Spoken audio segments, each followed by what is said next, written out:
Hey guys, J-Dub here at Dub's Kustoms. I'm just about finished with this tank, and I thought I'm going to stop and give you guys a little tip and show you what I do to finish this thing off. I like to anneal my welds after I'm done with the welding process. I've found in the past that I have got a crack in the weld on occasion, and I believe that's because when you go and weld something, it shrinks and it's under tension.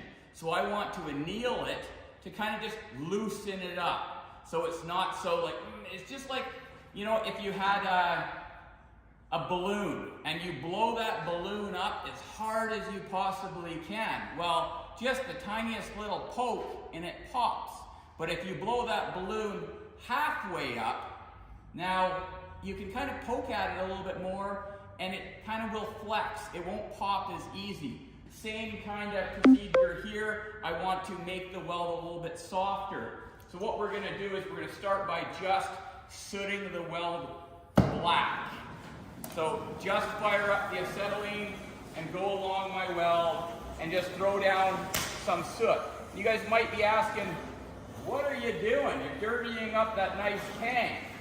Well, I am, but when you anneal something, if you go and put soot on your weld and you heat that tank up until the soot burns off, that's your perfect temperature, and you know that this weld will become softer. You see how now it's starting to all burn off? When I'm done with this procedure, this weld will be softer, more ductile, take more vibration, and not be under so much stress.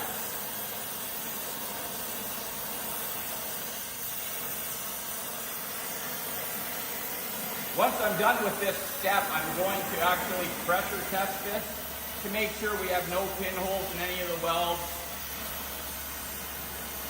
The last thing you want to be doing is doing a repair on a brand new tank after you've put fuel in it and realized it's a leaker.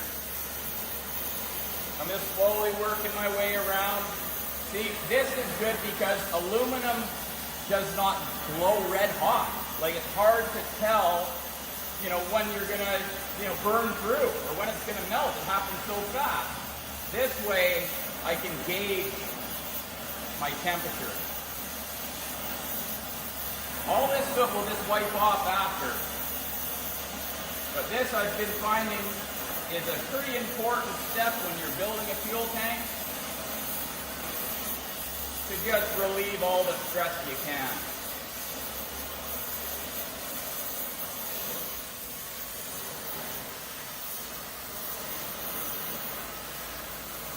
It's one extra step, but the results will be night and day different. You won't be getting a phone call and having to drain all the fuel out of the tank and risk exploding and dying while you're re-welding.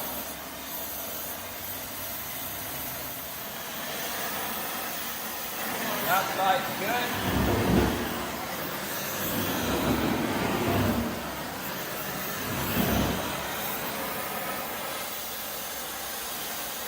And you can see that it comes to temperature pretty fast, it disappears pretty fast. And all we're doing here is making this weld softer. Taking the stress out of it, letting it relax.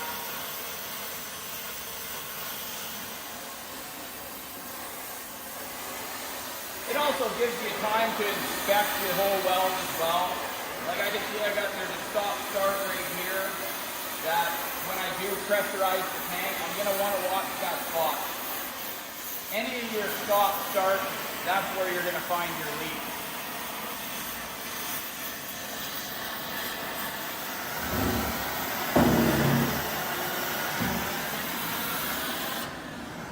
Do it right, you got to do them all.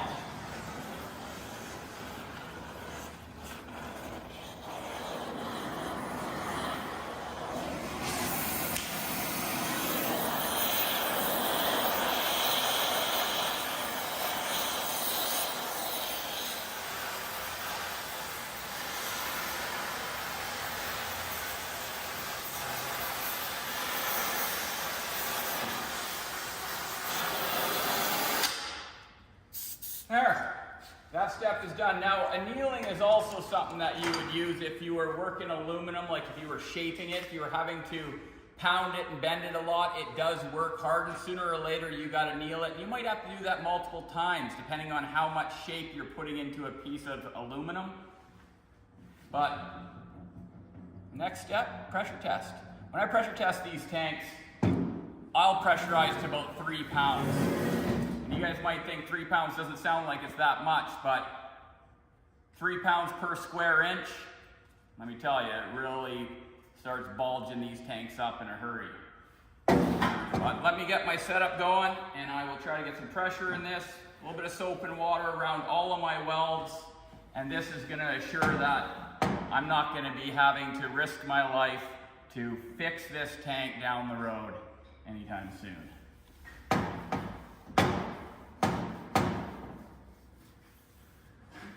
So that's going to be it for this video, guys.